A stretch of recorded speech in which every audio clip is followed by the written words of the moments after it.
Hello मेरे बच्चों, आ गया हूं मैं दोबारा, आपका अपना Manish sir, biology educator as well as NEET counsellor. NCERT hidden lines की सीरीज में आपका दोबारा स्वागत है।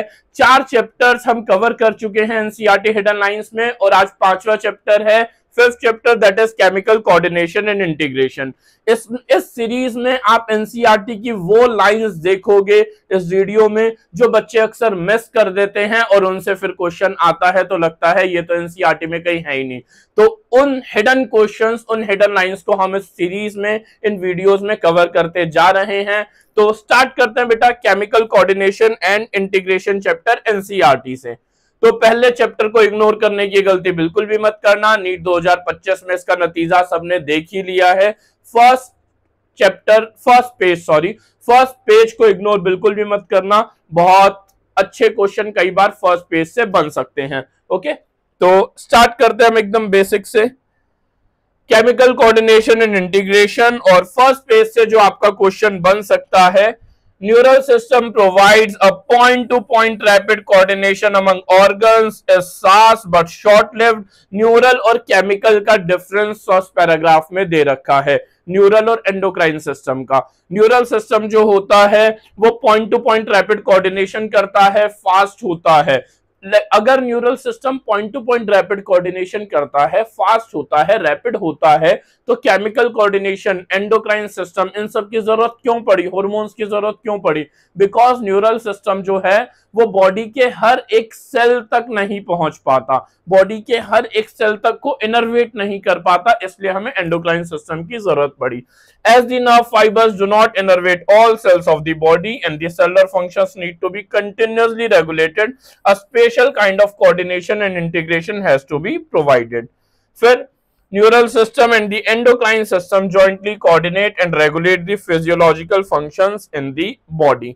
अब हम स्टार्ट करते हैं हिडन लाइंस की बारीकियों को, एनसीईआरटी की डेप्थ को। ओके, तो सबसे पहला पैराग्राफ जो है एंडोक्राइन ग्लैंड एंड हार्मोन्स, बेटा इससे कोई हिडन क्वेश्चन एज सच नहीं है क्योंकि ये वो बोल्ड में डेफिनेशन है, सारे बच्चे अच्छे से रट के जाते हैं, आपको पता ही होना चाहिए। नॉन न्यूट्रिएंट केमिकल्स होते हैं।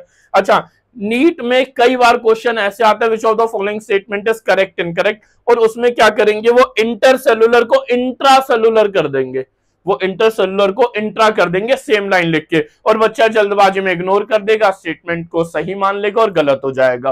तो इन बारीकियों का आपको ध्यान रखना है। Hormones are non nutrient chemical which act as intercellular, दो सेल्स के बीच में, and are produced in trace amounts. बाकी इससे एज सच कोई बहुत अच्छा क्वेश्चन नहीं बनता, लेकिन एक क्वेश्चन इससे अभी भी बन सकता है, और वो क्वेश्चन है मेरे बच्चों ये, invertebrates possess very simple endocrine system with few hormones whereas large number of chemical act as hormones and provide coordination in the vertebrates। Question क्या बनाएंगे एनटीए वाले कि invertebrates totally lack endocrine system, incorrect statement है। invertebrates के पास simple endocrine system होते हैं, कम hormones होते हैं लेकिन होते हैं, ऐसा नहीं है कि invertebrates के पास एंडोक्राइन सिस्टम ही नहीं होता। First page is done and dusted. क्या हो गया इसमें? Okay, human endocrine system. अगर आपने मेरी डिटेल्ड वीडियोस देखी होगी तो मैंने already chemical coordination chapter cover कर दिया है लाइव यूट्यूब लाइव क्लासेस में। उसमें मैंने शुरू में ही फर्स्ट लेक्चर में ही बताया था एंडोक्राइन ग्लैंड जो होते हैं वो दो तरीके के होते हैं, एक होते हैं ऑर्गेनाइज, एक होते हैं डिफ्यूज। ऑर्गेनाइज एंडोक्राइन ग्लैंड्स वो और एंडोक्राइन ग्लैंड्स होते हैं जिनके हार्मोन प्रोड्यूसिंग सेल्स क्लस्टर्स में अरेंज होते हैं, और डिफ्यूज एंडोक्राइन ग्लैंड्स वो होते हैं जिनके हार्मोन प्रोड्यूसिंग सेल्स जो हैं वो स्कैटर्ड फॉर्म में अरेंज है, एक क्लस्टर में, गुच्छे में, झुंड में अरेंज नहीं है। अब बोलोगे ये तो सर एनसीईआरटी में है ही नहीं, क्यों नहीं है बेटा? ये रहा, endocrine glands and hormones producing diffuse tissue cells. यहाँ पे डिफ्यूज एंडोक्राइन ग्लैंड्स की बात हो रही है, एक एंडोक्राइन ग्लैंड्स है और हार्मोन प्रोड्यूसिंग डिफ्यूज टिश्यूज, मतलब वो diffuse endocrine gland, non organised endocrine gland जो हार्मोन प्रोड्यूस करते हैं। ठीक है, एक ऐसी ही लाइन और एक जगह आपको दिखेगी थोड़ी देर बाद। अभी हम आगे बढ़ते हैं। हाँ, एक क्वेश्चन जो लिवर से, in addition to these some other organ like liver also produce hormones। ठीक है, जीआईटी किडनी और हार्ट का पता है क्योंकि चैप्टर के एंड में पैराग्राफ है, तो उस पैराग्राफ से बच्चा देख लेता है। हार्ट, जीआईटी और किडनी ये भी हार्मोन रिलीज करते हैं, लेकिन लिवर भी हार्मोन रिलीज करता है, ये सेकंड पेज के इस पैराग्राफ में गिवन है, तो ये भी आपको बहुत जरूरी ध्यान रखना है। ओके, आगे बढ़ते हैं और टॉपिक आ जाता है मेरे बच्चों हाइपोथैलेमस। हाइपोथैलेमस को हाइपोथैलेमस की हेडलाइंस को कवर करते हैं। हाइपोथैलेमस, पहली बात ये आपको पता होना चाहिए, ब्रेन का पार्ट है, तो basal part of diencephalon forebrain का पार्ट होता है डायंसेफ्लॉन, इसके बेस में हाइपोथैलेमस होता है। ठीक है, अब हाइपोथैलेमस जो है वो ब्रेन का पार्ट है, तो इसमें न्यूरॉन तो होंगे ही। इसके जो न्यूरॉन होते हैं वो स्पेशल न्यूरॉन होते हैं जो हार्मोन रिलीज कर सकते हैं, तो उन्हें बोलते हैं न्यूरोसेक्रेटरी सेल्स या फिर न्यूक्लियाई। यही लाइन आएगी, it contains several groups of neurosecretory cells also called nuclei which produce hormones। फिर इसमें कोई एज सच हिडन लाइन नहीं है, ये सब आप पढ़ते हो, रिलीजिंग हार्मोन रिलीज होते हैं और इनहिबिटिंग हार्मोन रिलीज होते हैं। हाइपोथैलेमस जो होता है वो मास्टर ऑफ मास्टर ग्लैंड होता है, ये भी आप लोग पढ़ते हो, मास्टर ऑफ मास्टर ग्लैंड होता है हाइपोथैलेमस। एक लास्ट की 3-4 लाइनों में आती है बात कि हाइपोथैलेमस और पिट्यूटरी का कनेक्शन कैसे होता है, ध्यान से सुन लेना, सारी लाइंस इकट्ठी कवर करा दूंगा। हाइपोथैलेमस और पिट्यूटरी ग्लैंड कनेक्टेड होते हैं with a stalk called as infundibulum. Anterior pituitary जो है वो हाइपोथैलेमस से डायरेक्टली कनेक्टेड नहीं होता, वो कनेक्टेड होता है with the help of hypophyseal portal circulation. लेकिन जो पोस्टीरियर पिट्यूटरी है वो हाइपोथैलेमस से डायरेक्टली कनेक्टेड होता है, मतलब डायरेक्ट अंडर कंट्रोल होता है हाइपोथैलेमस के। तो एनसीईआरटी की लाइंस मैं क्लियर कर देता हूं मेरे बच्चों आपको। These hormones originating in the hypothalamic neuron pass through axons and are released from their nerve ending। अब न्यूरॉन न्यूक्लियाई जो है वो स्पेशल न्यूरोसेक्रेटरी सेल्स है, तो हार्मोन्स उनके एक्सॉन से जाएंगे और नर्व एंडिंग से रिलीज हो जाएंगे। Hormones reach the pituitary gland through a portal circulatory system। Hidden line, portal circulatory, कौन सा portal circulatory? Hypophyseal। कौन सा पोर्टल सर्कुलेटरी सिस्टम है यहाँ पे? Hypophyseal portal circulatory system. Portal circulation क्या होता है? वो सर्कुलेशन जो किन्हीं दो ऑर्गन्स के बीच में हो, starting and ending on capillaries, और ये एक वेनस सर्कुलेशन होता है। तो ध्यान से बुद्धि में बैठा लो, जो पोर्टल सर्कुलेटरी सिस्टम होते हैं ये एक स्पेशल वेनस सर्कुलेशन होता है, वे starts and ends on organs, connects to organs and start and end with capillaries, मतलब एक ऑर्गन की कैपिलरी और दूसरे ऑर्गन की कैपिलरी को जोड़ेगा वेन के through, and regulate the functions of anterior pituitary. Posterior pituitary is under the direct neural regulation of hypothalamus. इसके बाद पिट्यूटरी ग्लैंड पे आ जाते हैं मेरे बच्चों। हिडन लाइंस की बात करें पिट्यूटरी ग्लैंड की, तो यहाँ पे दे रखा है बेटा बोनी कैविटी कॉल्ड सेलर टर्सिका। लेकिन किस बोन की बोनी कैविटी? स्फेनॉइड बोन की। किस बोन की बॉडी कैविटी की बात हो रही है? स्फेनॉइड बोन की। तो ये बहुत ज्यादा जरूरी बात आप याद रखोगे, स्फेनॉइड बोन की। ठीक है, यहाँ पे पोर्टल सर्कुलेशन गिवन है, कौन सा पोर्टल सर्कुलेशन है? Hypophyseal portal circulation. ठीक है, इसके अलावा आप सब चीजें याद रख पाओगे। इस चैप्टर से ना बहुत धासु क्वेश्चन बनते हैं। ठीक है, यहाँ पे लिखा है बाय स्टॉक, स्टॉक का नाम क्या है मेरे बच्चों? इनफंडिबुलम। स्टॉक का नाम क्या है? इनफंडिबुलम। ठीक है, ये वीडियो बहुत ज्यादा इंपॉर्टेंट होने वाली है और ऐसी एनसीईआरटी हिडन लाइंस की पूरी सीरीज चलेगी। 32 के 32 चैप्टर्स की हिडन लाइंस की वीडियो आपको मिलेगी। दिसंबर से पहले 31 दिसंबर से पहले सारी बनाता रहूंगा, सब आपको मिलती रहेंगी। कंप्लीट चैप्टर रिवाइज होगा इन हिडन लाइन से, चैप्टर भी रिवाइज होगा और कुछ ऐसी बातें पता चलेंगी कि हाँ यार ये तो मुझे ध्यान में रखनी चाहिए थी। तो जिन बच्चों ने कोर्स अच्छे से पढ़ा है उनके रिवीजन में ये वीडियोस बहुत बड़ा काम करेंगी, बहुत ज्यादा जरूरी काम करेंगी। ठीक है, तो एनाटॉमिकली एडिनोहाइपोफाइसिस और न्यूरोहाइपोफाइसिस दो पार्ट होते हैं। अब जो क्वेश्चन हिडन लाइंस का, यहाँ हार्मोन्स तो आप सब रटोगे ही कि भाई यहाँ से ये हार्मोन रिलीज होता है, यहाँ से ये होता है, यहाँ से ये होता है। ठीक है, हाँ, जो आपको याद रखना है न्यूरोहाइपोफाइसिस को ही पार्स नर्वोसा के नाम से जाना जाता है। लेकिन एक और बात याद रखना, न्यूरोहाइपोफाइसिस में posterior pituitary, pars nervosa plus infundibulum भी आता है। ठीक है, infundibulum is the part of neurohypophysis. ये बात याद रखना, क्वेश्चन आना बहुत मुश्किल है लेकिन एनटीए का कोई भरोसा नहीं है, तो ये बात आपको याद रखनी है। ओके, इसके अलावा इससे ये सारी चीजें आप याद रखोगे।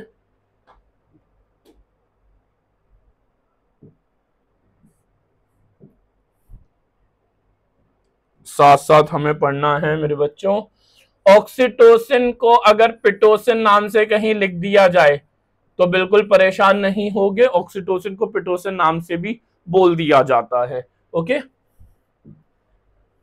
इसके अलावा फिर एनसीईआरटी से बाहर ना जाते हुए हिडन लाइंस पे ही मैं काम करूंगा। एक्रोमेगली जो होता है वो आफ्टर प्यूबर्टी है, ऐसे याद रखना। गाली देना जनरली हम प्यूबर्टी के बाद सीखते हैं, तो एक्रोमेगाली प्यूबर्टी के बाद। अगर ग्रोथ हार्मोन का प्रोडक्शन ज्यादा हो प्यूबर्टी के बाद तो एक्रोमेगली, और प्यूबर्टी से पहले ही हो जाए ज्यादा तो जिजाइंटिज्म।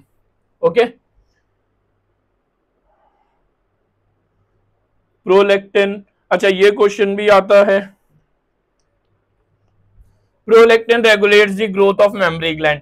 प्रोलैक्टिन के अलावा और कोई भी हार्मोन है जो ग्रोथ ऑफ मेमोरी ग्लैंड को रेगुलेट कर सकता है, दैट इज एस्ट्रोजन, क्योंकि एस्ट्रोजन सेकेंडरी सेक्सुअल कैरेक्टर में रोल प्ले करता है, तो उसका भी नाम आ सकता है। प्राइमरी आंसर प्रोलैक्टिन होगा लेकिन एस्ट्रोजन भी सही आंसर होगा, तो more than one option is correct में आपको थोड़ा सोचना पड़ेगा, ध्यान रखना पड़ेगा।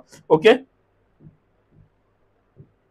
इसके अलावा ग्लूकोकॉर्टिकॉइड, गोनेडोट्रोफिन, एंड्रोजन्स, ये सब आप पढ़ते ही आ रहे हो, इसमें कोई ऐसा दिक्कत वाली बात नहीं है। एमएसएच मतलब मैं इन्हें हिडन लाइंस नहीं मानता, ये तो वो है ना जो डायरेक्टली आप पढ़ते हो, हार्मोन और उसका फंक्शन, हार्मोन और उसका फंक्शन, हार्मोन और उसका फंक्शन, तो इन्हें हिडन लाइंस में कंसिडर नहीं किया जाता।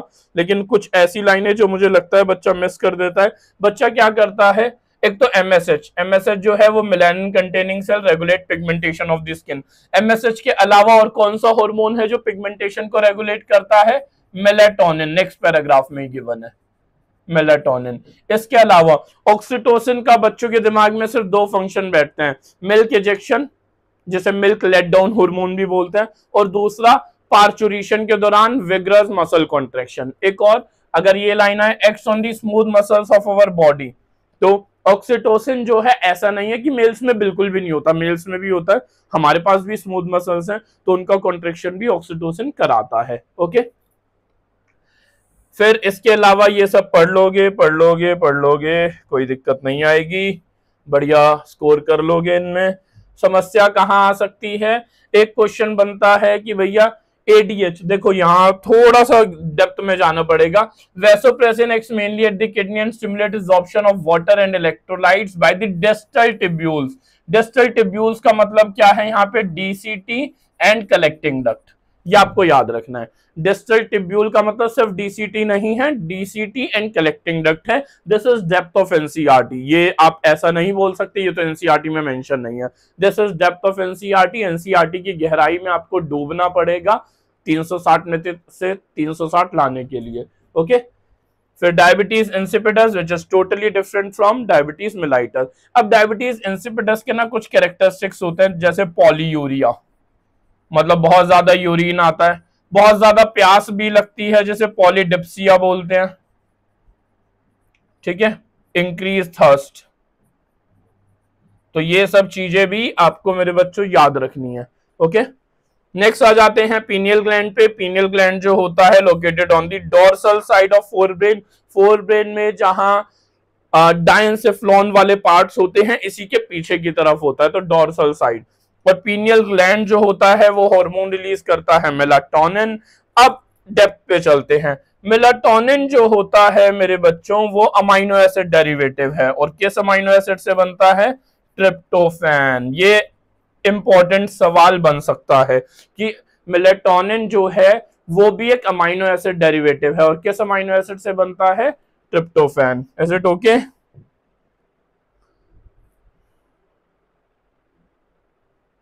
हाँ, फिर आ जाते हैं हम थायराइड पे। यहां से पीनियल ग्लैंड में सारे फंक्शन, अच्छा पीनियल ग्लैंड देखो, एक क्वेश्चन ये भी बन जाता है, कौन कौन से ऐसे हार्मोन हैं जो मेटाबॉलिज्म में रोल प्ले करते हैं। ग्रोथ हार्मोन में लिखा नहीं है एनसीईआरटी में, लेकिन yes, growth hormone also influence metabolism.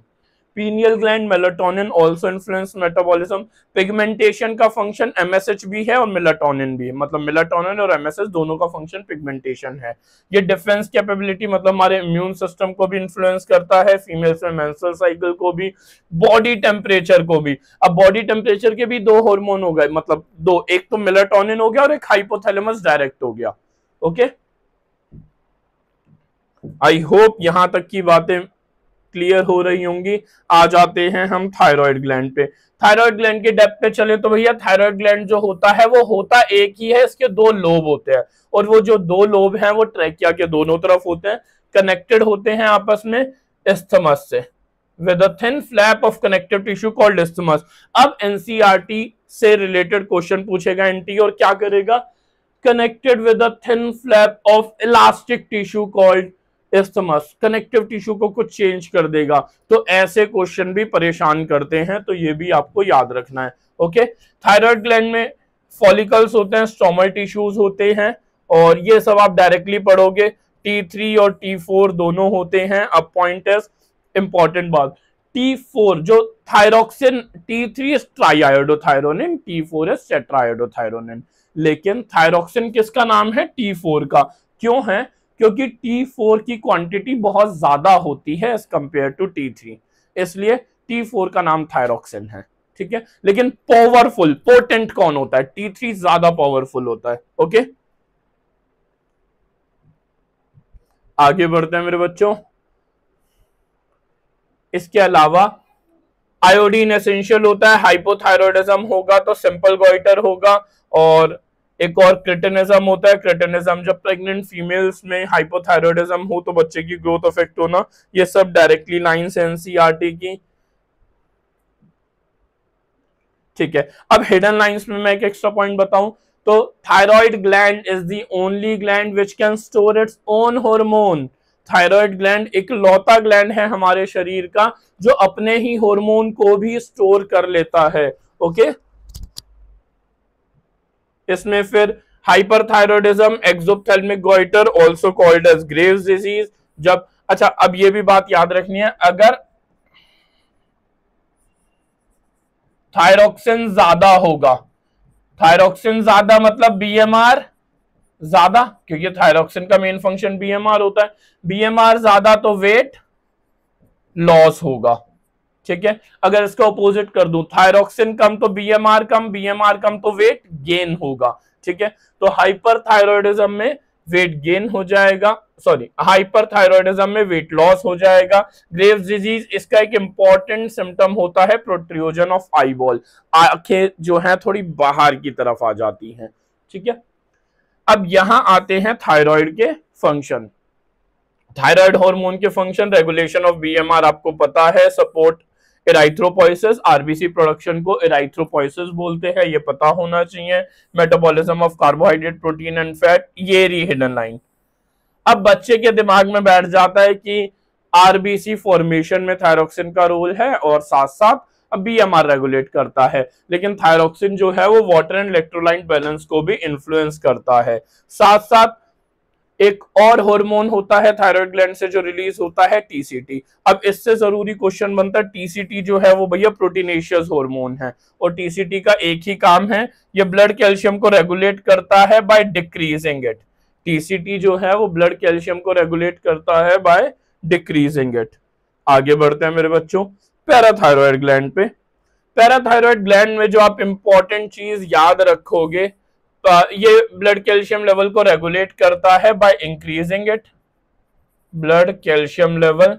ठीक है, 4 होते हैं, 4 पैराथायरॉयड ग्लैंड्स होते हैं, और इसके अलावा अब ये ब्लड कैल्शियम लेवल को इंक्रीज कैसे करता है ये मैंने अपनी detailed video YouTube live class में आपको पढ़ाया है, दोबारा से बता देता हूं कि अगर ब्लड कैल्शियम लेवल बढ़ाना है तो ब्लड बोन से कैल्शियम ले लेगा, या जीआईटी से कैल्शियम का एब्जॉर्प्शन बढ़ा देगा, या किडनी से कैल्शियम का रीएब्जॉर्प्शन बढ़ा देगा, जब भी तो बोन में ब्लड में कैल्शियम बढ़ेगा। तो ये उस सबसे रिलेटेड चीजें हैं, और एज सच कोई हिडन लाइंस नहीं बसती। थाइमस जो होता है इससे रिलेटेड बात जरूरी हो जाती है।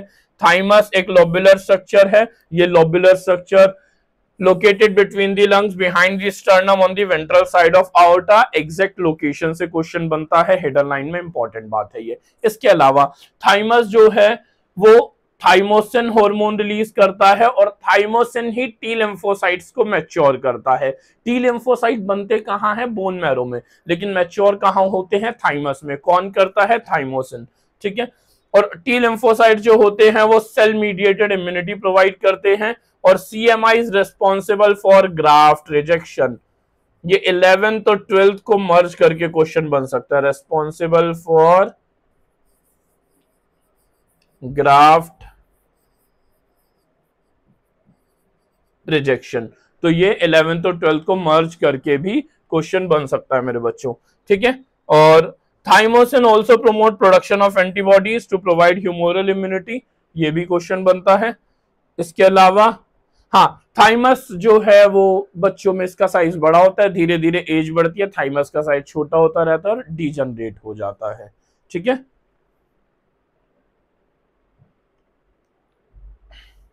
इसके बाद आ जाते हैं हम एड्रिनल ग्लैंड पे। एड्रिनल ग्लैंड की कंप्लीट डिटेल तो हम पढ़ चुके हैं ऑलरेडी यूट्यूब लाइव क्लासेस में। कॉर्टेक्स होता है, मेडुला होता है, मेडुला से हार्मोन रिलीज होते हैं, एड्रेनालिन, नॉर एड्रेनालिन, जिसके दूसरे नाम एपिनेफ्रीन, नॉर एपिनेफ्रीन। और कॉर्टेक्स से लेयर होती हैं जोना ग्लोमेरुलोसा, फेसिकुलेटा, रेटिकुलरिस, जिनसे हार्मोन रिलीज होते हैं। मिनरलोकॉर्टिकॉइड, सबसे मेन मिनरलोकॉर्टिकॉइड एल्डोस्टेरोन होता है, सबसे मेन ग्लूकोकॉर्टिकॉइड कॉर्टिसोल होता है और सेक्स कॉर्टिकॉइड रिलीज होते हैं। ठीक है।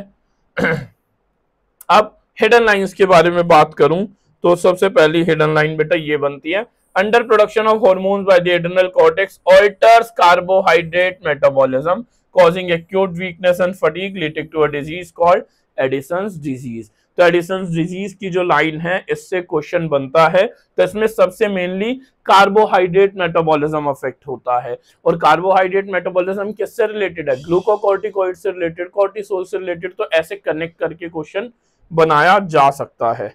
ओके। इसके अलावा एड्रेनलिन, नॉर एड्रेनलिन ये मैंने बता दिया है, लेकिन इससे भी क्वेश्चन बन सकता है। यहां से ध्यान से देखना, increase alertness, pupillary dilation, pilo erection, sweating, increase heart beat, strength of heart contraction, rate of respiration. ठीक है। और इन दोनों को मिला के कैटेकोलामाइंस भी बोलते हैं। अब ये जहां इंक्रीज लिखा है इन्हें अच्छे से याद रखना है, वरना वो एनसीईआरटी एनटीए वाले इंक्रीज को डिक्रीज करके करेक्ट इनकरेक्ट में फंसाने की कोशिश करेंगे और तुम्हें फंसना नहीं है। ठीक है। इंपॉर्टेंट बात, जो एड्रेनलिन, नॉर एड्रेनलिन होते हैं वो कहीं ना कहीं ग्लूकोज, कार्बोहाइड्रेट रिलेटेड मेटाबॉलिज्म में काम करते हैं। ठीक है। तो ये क्वेश्चन नीट 2025 में भी आया था और आगे भी आ सकता है, तो इन्हें भी आप ध्यान में रखोगे। ओके। इसके अलावा ये सारे आप डायरेक्टली पढ़ोगे ही पढ़ोगे, बस एक एनसीईआरटी से बाहर की लाइन याद रखनी है, cortisol also called as life saving hormone, life saving hormone. और कॉर्टिसोल जो है वो पार्चुरेशन में भी रोल प्ले करता है। अब आप बोलोगे सर आप एनसीईआरटी से बाहर जा रहे हो, बेटा मैं एनसीईआरटी से बाहर नहीं जा रहा। 12th class human reproduction summary second last paragraph की एक लाइन दे रखी है, मतलब नीचे से देखना 5th-6th लाइन में कहीं लिखा है cortisol also play role in parturition. तो ये बात इंपॉर्टेंट है, 11th-12th को कनेक्ट करके क्वेश्चन बनाया जा सकता है, एनसीईआरटी समरी की लाइन है तो आपको ध्यान रखनी पड़ेगी। ओके। इसके अलावा ये सब आप पढ़ लोगे। हाँ जी, यहाँ पे cortisol is also involved in maintaining the cardiovascular system as well as the kidney functions। RBC production में थायरोक्सिन का रोल तो था ही, कॉर्टिसोल का भी होता है। Cortisol is anti inflammatory reaction में रोल प्ले करता है और इम्यून सिस्टम को सप्रेस भी करता है। अब इम्यून सिस्टम को सप्रेस करता है तो इससे रिलेटेड क्वेश्चन भी आ जाएगा कि कॉर्टिसोल जो है जब किडनी ट्रांसप्लांट होती है तो कॉर्टिसोल के इंजेक्शंस दे सकते हैं क्योंकि इम्यून सिस्टम को सप्रेस करता है। ओके। इसके अलावा ये वाली जो लाइन है फॉस्फेट आयंस, फॉस्फेट आयंस इस पूरे चैप्टर में कहीं नहीं है, बस एक दो जगह ही लिखा है, तो इसे भी ध्यान में रखना है कि एल्डोस्टेरॉन जो है वो रीनल ट्यूब्यूल पैक करता है और रीअब्जॉर्प्शन ऑफ सोडियम वाटर कराता है और excretion of potassium and phosphate ions कराता है। तो ये चीज आपको याद रखनी है। फॉस्फेट आयंस कहीं और नहीं लिखा तो बच्चा कंफ्यूज हो जाता है, मिस कर जाता है कि फॉस्फेट आयंस का कंसेप्ट एनसीईआरटी में है भी या नहीं है। Okay, aldosterone, electrolyte balance, blood, ये सब पता ही है, रास मैकेनिज्म में भी रोल प्ले करता है एल्डोस्टेरॉन, तो ये हो जाएगा। सेक्स कॉर्टिकॉइड्स में एंड्रोजेनिक स्टेरॉइड्स होते हैं और also secreted by adrenal cortex. ठीक है, फिर आते हैं हम पेनक्रियाज पे। पेनक्रियाज से जो हिडन लाइंस के क्वेश्चन बन सकते हैं बेटा, पेनक्रियाज का एंडोक्राइन पार्ट होता है और एक्सोक्राइन पार्ट होता है। Endocrine part of pancreas is called as islets of Langerhans, ये तो सबको पता है सर, लिखा हुआ है। Exocrine part of pancreas is called as acinar cells, जहां से पेनक्रेटिक जूस रिलीज होता है। ठीक है, अब ये जो रेशियो है, there are about 1 to 2 million islet of Langerhans in a normal human pancreas, only 1 to 2% of the pancreatic tissue. मतलब पूरे पेनक्रियाज में जो एंडोक्राइन पेनक्रियाज है वो सिर्फ 1 से 2% ही है, बाकी सब नॉन एंडोक्राइन मतलब एक्सोक्राइन है। फिर alpha cell, beta cell, glucagon, insulin सब अच्छे से पढ़ते ही हैं। अब एक क्वेश्चन बनता है टारगेट सेल्स, मतलब ग्लूकागॉन या इंसुलिन के टारगेट सेल्स क्या क्या होते हैं।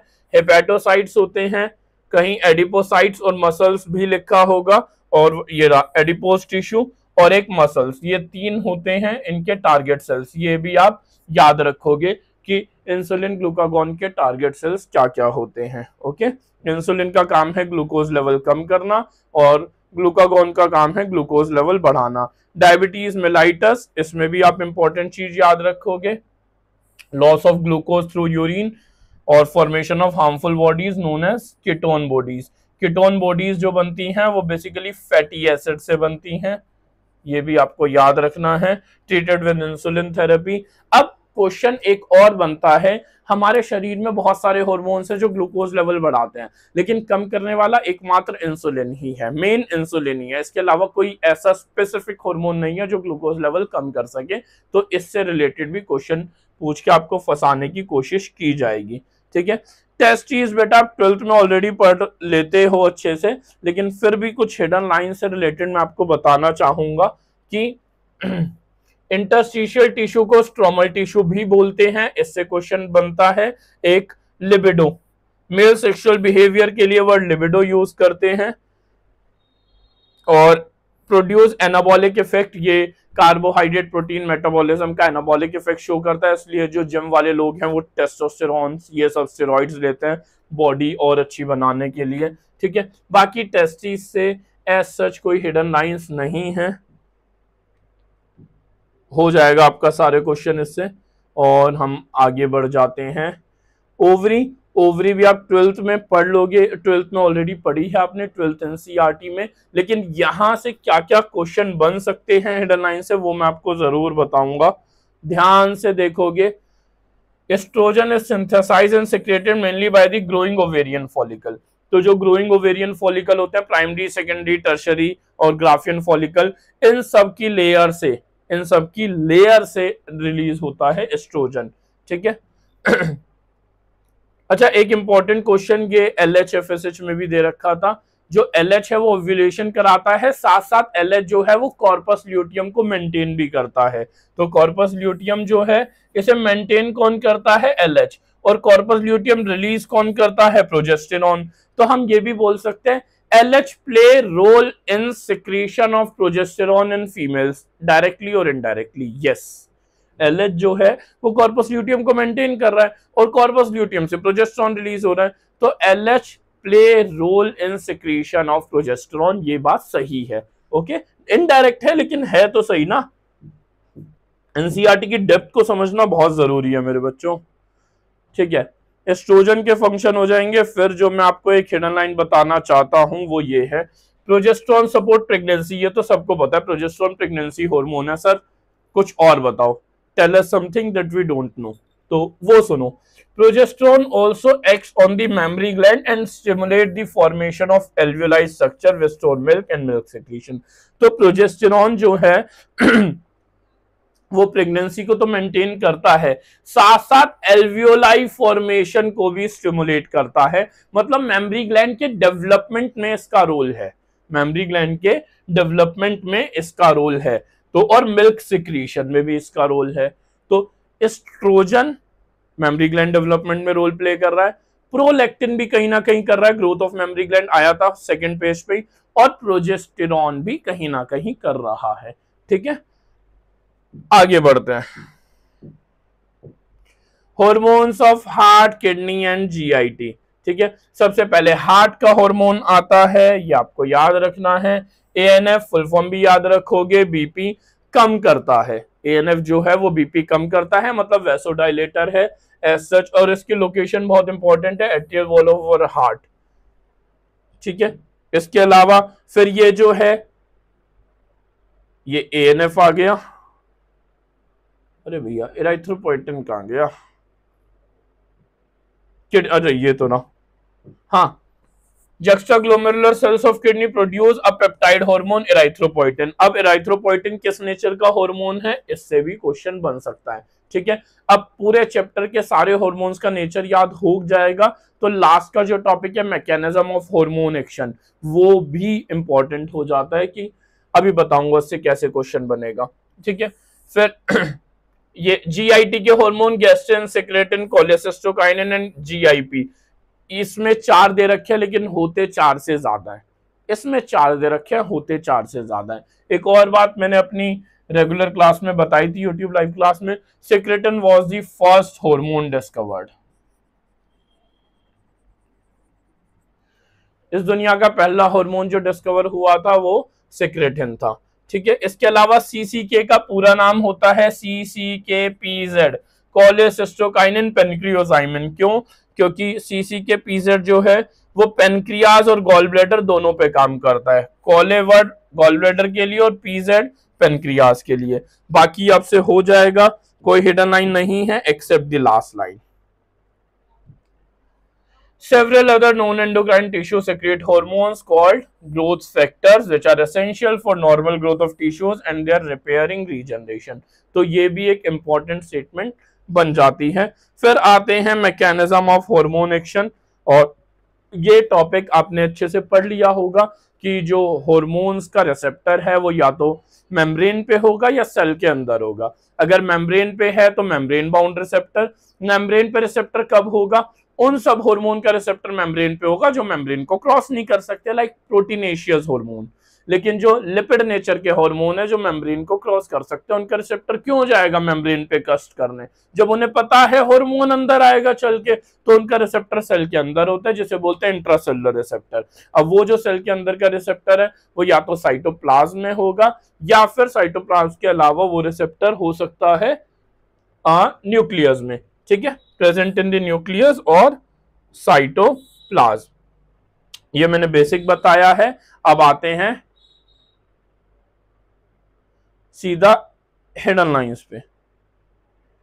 भैया पेप्टाइड हार्मोन बहुत सारे हम पढ़ चुके हैं, स्टेरॉइड हार्मोन पढ़ चुके हैं, आयोडोथायरोनिन पढ़ चुके हैं, अमीनो एसिड डेरिवेटिव एपिनेफ्रिन के अलावा मेलाटोनिन भी पढ़ चुके हैं, 2 हार्मोन।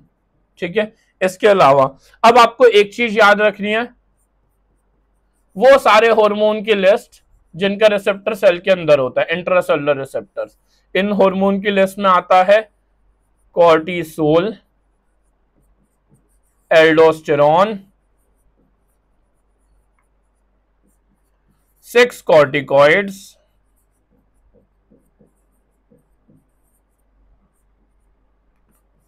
टेस्टोस्टेरॉन,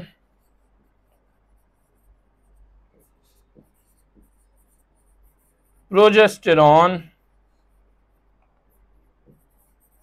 एस्ट्रोजन और थायरोक्सिन। थायरोक्सिन पे लगाएंगे हम स्टार, क्योंकि थायरोक्सिन जो है वो लिपिड नेचर का नहीं है, लेकिन फिर भी उसके जो हार्मोन हैं, थायरोक्सिन का जो रिसेप्टर है वो सेल के अंदर मिलता है।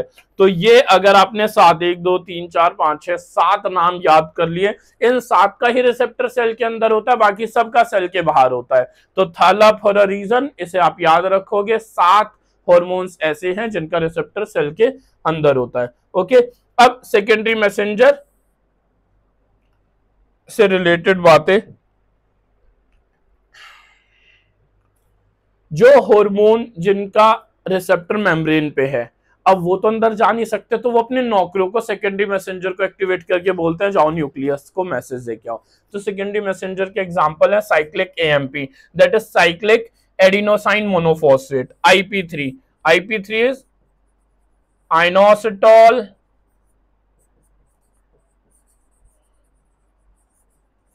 ट्राइफॉस्फेट और कैल्शियम। ठीक है, बाकी सब डायरेक्ट है, कोई हिडन लाइन नहीं। ये डायग्राम है जो मैंने अभी ओरली समझाया है और YouTube लाइव क्लास में पूरी डिटेल में समझा चुका हूं। This is the video only for NCERT। Hidden lines complete chapter sum up होता है इस वीडियो में, और वो सब लाइंस मैं बताता हूं जहां से क्वेश्चन आ सकते हैं, जिन्हें बच्चा मिस कर सकता है। अगर ये वीडियो आपको देख के ऐसा लगता है कि ये सब लाइंस भी तो हमने पढ़ी थी, तो मुबारक हो, आप एकदम सही राह पे चल रहे हो, आपकी तैयारी बहुत अच्छी चल रही है। ओके, फिर ये डायग्राम लिपिड ड्राइव्ड हार्मोन का जिनका रिसेप्टर सेल के अंदर होता है। अब आते हैं हम समरी पे। भैया इस चैप्टर की समरी बहुत इंपॉर्टेंट है, इस चैप्टर की समरी बहुत इंपॉर्टेंट है, इससे अच्छे खासे क्वेश्चंस बन जाते हैं। ठीक है, तो चैप्टर की समरी देखते हुए सबसे पहले हिडन लाइन, पास जिस्टेलिस प्रोड्यूसेस 6 ट्रॉफिक हार्मोन। पास जिस्टेलिस जो है वो 6 ट्रॉफिक हार्मोन रिलीज करता है। ट्रॉफिक हार्मोन क्या होते हैं? वो हार्मोन जो किसी एक एंडोक्राइन ग्लैंड से रिलीज हो और किसी दूसरे एंडोक्राइन ग्लैंड पे एक्ट करे। एक एंडोक्राइन ग्लैंड से रिलीज होकर किसी दूसरे एंडोक्राइन ग्लैंड पे एक्ट कर रहे हैं, उन्हें बोलते हैं ट्रॉफिक हार्मोन। ठीक है, इसके अलावा इस चैप्टर की समरी से धांसू क्वेश्चन बनते हैं। ये वाली line, pituitary hormone regulate the growth, ये तो पता है, and development of somatic tissues and activities of peripheral endocrine gland.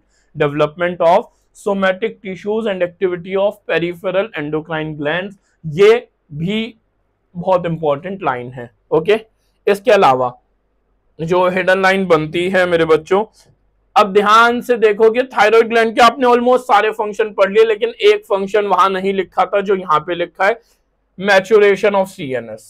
ठीक है, थायराइड ग्लैंड का एक फंक्शन जो वहां नहीं लिखा था यहाँ पे लिखा है, that is development and maturation of CNS। तो ये इंपॉर्टेंट है। इसके अलावा थायरोक्सिन जो है वो मेंस्ट्रुअल साइकिल को भी अफेक्ट करता है, और बाकी सब लाइंस हमने ऑलरेडी पढ़ ली हैं, कुछ ऐसा क्वेश्चन नहीं है। लेकिन अभी रुके रहो, क्वेश्चन मैं ढूंढता हूं, कोई है यहाँ पे शायद कोई क्वेश्चन। हाँ, ये वाला, glucocorticoid stimulate gluconeogenesis, lipolysis, proteolysis, erythropoiesis, cardiovascular system, BP and GFR and inhibit inflammatory reaction by suppressing the immune system। तो ये कोर्टिसोल की लाइन बहुत इंपॉर्टेंट है। मिनरलोकॉर्टिकॉइड के बारे में पता है, एंडोक्राइन पेनक्रियास पता है, हम ऑलरेडी पढ़ के आ रहे हैं, तो कुछ हिडन लाइन एज सच इसमें नहीं है। और लास्ट पैराग्राफ पे आ जाते हैं, द टेस्टिस सीक्रेट एंड्रोजन, ये पता है। एनाबॉलिक पाथवे भी हमने पढ़ लिया है वहां पे। Atrial wall of heart ANF हमें पता है। डिक्रीजेस BP, एराइथ्रोपोइसिस, GIT के हार्मोन पता है। Secretion of digestive juice, hormone regulate secretion of digestive juices and help in digestion. तो ये सब केमिकल कोऑर्डिनेशन एंड इंटीग्रेशन की हिडन लाइंस थी। पूरा चैप्टर हमने कवर कर लिया इस वीडियो में, एक तरह से पूरा चैप्टर रिवाइज होके और सारी हिडन लाइंस हमने कवर कर ली हैं। ऐसे ही और वीडियोस आपको मिलती रहेंगी। चैनल को सब्सक्राइब कर दो, वीडियोस को शेयर करो अपने दोस्तों के साथ, उनकी भी हेल्प होगी। और नेक्स्ट वीडियो में हम नेक्स्ट चैप्टर की हिडन लाइंस को कवर करेंगे। जब तक ऑल द वेरी बेस्ट, अच्छे से तैयारी करते रहो, बिल्कुल डीमोटिवेट मत होना, डिसिप्लिन रहो, एकदम डिसिप्लिन रहो, छुट्टियों को अच्छे से यूज करो, तैयारी करो। मिलते हैं बेटा नेक्स्ट वीडियो में, bye bye, take care, God bless you.